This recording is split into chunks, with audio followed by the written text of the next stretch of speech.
कोई धर्म ही नहीं है, मजहब है, पंथ है, जबरदस्ती थोपा जा रहा है। मैं चुनौती से कह रहा हूँ, आप बता दीजिए इस्लाम अगर धर्म हो, मैं बाहर चला जाऊंगा। जी बताइए आप। ठीक है, ओके शदाब, शदाब का जवाब होगा। पहली बात आप लोगों से ले रहा हूँ। अभी आपने ग्रेजुएशन तो किया होगा ना, उसमें शांत बैठिए, सवाल सुन, जवाब रिलीजन का ऑप्शन आया होगा।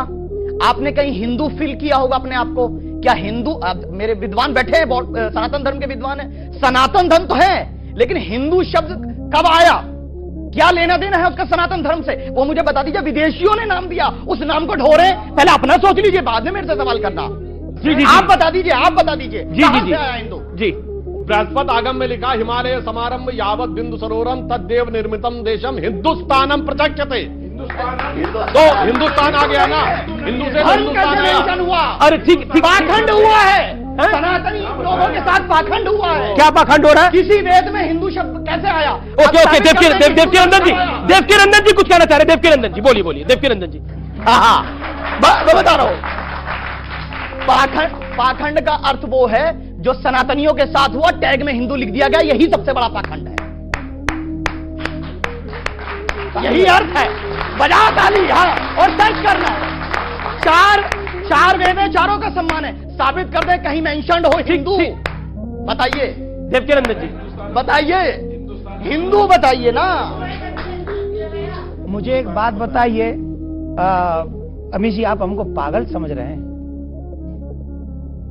ये पाखंड बोलेंगे, पाखंड का पा नहीं पता है इनको, और ये हम सबको पाखंडी बोल के निकल गए, और आप हमसे क्वेश्चन नहीं ले रहे, इनसे पूछ नहीं रहे पाखंड क्या है। चौहान साहब ने बिना सोचे समझे बोला कि हम जय श्री राम गुस्से से बोलते हैं। अगर गुस्से से बोल रहे होते ना, बैठे नहीं होते यहाँ पे। अच्छा, मार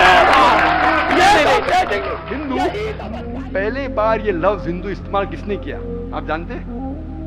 मुसलमानों ने किया। अरब जब हिंदुस्तान में आए तो ये लफ्ज हिंदू आया।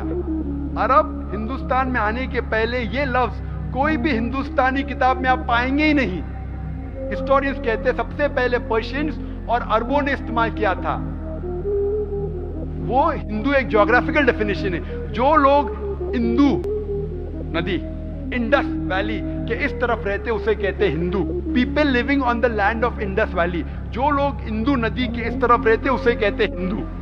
तो हिंदू एक ज्योग्राफिकल डेफिनेशन है, सबसे पहले अरबों ने इस्तेमाल किया। जो लोग इस धरती हिंदुस्तान में रहते हैं, इंदु नदी के इस तरफ रहते उसे कहते हैं हिंदू। तो उस एतबार से हम सब हिंदू हैं।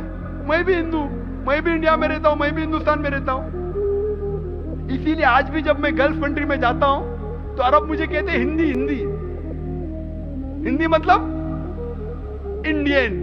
ये बाद में कुछ चंद सालों बाद ये लफ्ज तब्दील हुआ और आज उसकी मानी है हिंदू एक मजहब बन गया। हिंदू एक मजहब था ही नहीं। स्वामी विवेकानंद कहते हैं हिंदुइज्म मिसनोमा, ये गलत लफ्ज है। हमें कहना चाहिए वेदांतिस्ट, जो वेदा में मानते हैं। कोई भी हिंदू जो स्कॉलर है वो कहेगा कि हिंदू लफ्ज एक मिलावट है। ये ज्योग्राफिकल डेफिनेशन है। इस डेफिनेशन से मैं हिंदू हूं, मैं हिंदुस्तान में रहता हूं। सही लफ्ज होना चाहिए वेदांतिस्ट। इस तरीके से जो चीज वेद में लिखी, जो कुरान से मिलती है, मैं मानता हूं। जो नहीं मिलती मैं नहीं मानता हूं। अगर कहेंगे हिंदू जो बुत परस्ती करता तो मैं हिंदू नहीं हूं, वरना ज्योग्राफिकली मैं हिंदू हूं। मेरा सवाल सिर्फ एक है कि सनातन क्या है? सिर्फ सनातन क्या है, मैं यही जानना चाहता, जिसके कारण मैं आपके द्वार पर और यहाँ इजलास महफिल में मैं आपके सामने क्वेश्चन रखा हूँ। भाई साहब ने पूछा है कि सनातन की मानी क्या है। पूरा है सनातन धर्म। सनातन मतलब एक ही खुदा में मानना। सनातन धर्म जैसे मैंने कल भी कहा, स्वामी दयानंद सरस्वती ने शुरू किया था। और सनातन धर्म मतलब वो कहते हैं कि अगर आपको जानना है कि ईश्वर क्या है और धर्म क्या है तो सबसे ऊंची किताब वेद के ऊपर अमल करना चाहिए।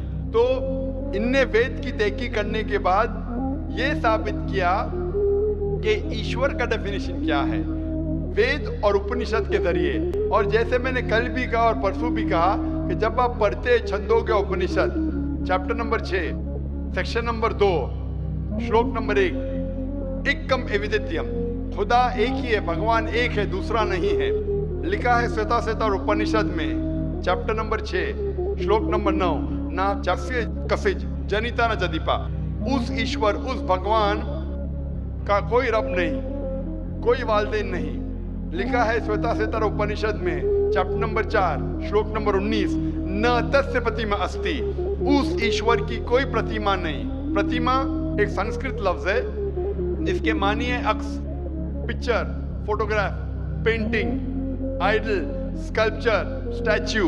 उस ईश्वर उस भगवान की कोई प्रतिमा नहीं, कोई अक्स नहीं, कोई पिक्चर नहीं, कोई पेंटिंग नहीं, कोई फोटोग्राफ नहीं, कोई स्टैच्यू नहीं, कोई आइडल नहीं। यही चीज लिखा है यजुर्वेद के अंदर चैप्टर नंबर 32 श्लोका नंबर 3, न तस्य प्रतिमा अस्ति, उस ईश्वर उस भगवान की कोई प्रतिमा नहीं, कोई अक्स नहीं, कोई पिक्चर नहीं, कोई पेंटिंग नहीं, कोई स्टैच्यू नहीं, कोई पोर्ट्रेट नहीं। और जो ब्रह्मा सूत्र हिंदुइज्म का, एकम ब्रह्म द्वितीया नास्ते नेना नास्ते किंचन, भगवान एक ही है, दूसरा नहीं है, नहीं है, नहीं है, जरा भी नहीं है।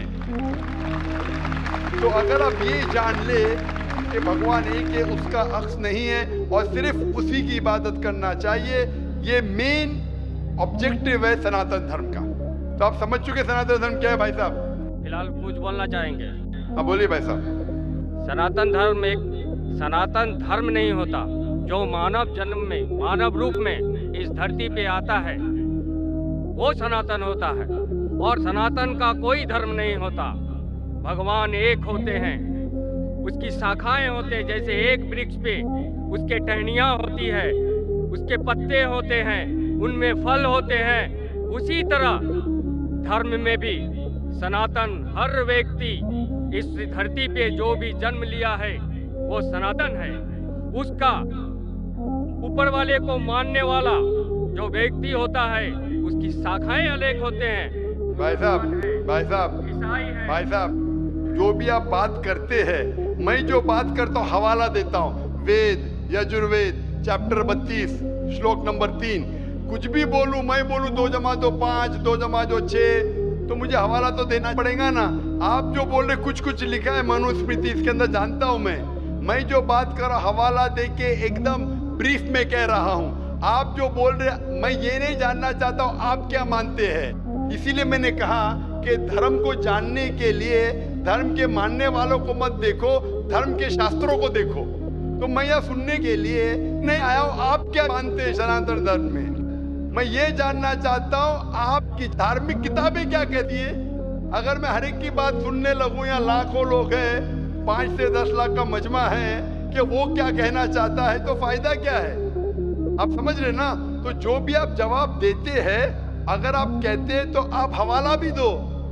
आप हवाला दो भगवत गीता का, उपनिषद का, वेद का, फिर बात करो। खाली बात करने में क्या फायदा। हवाला दीजिए, बात कीजिए, फिर आपको पता चलेगा क्या सही और क्या गलत।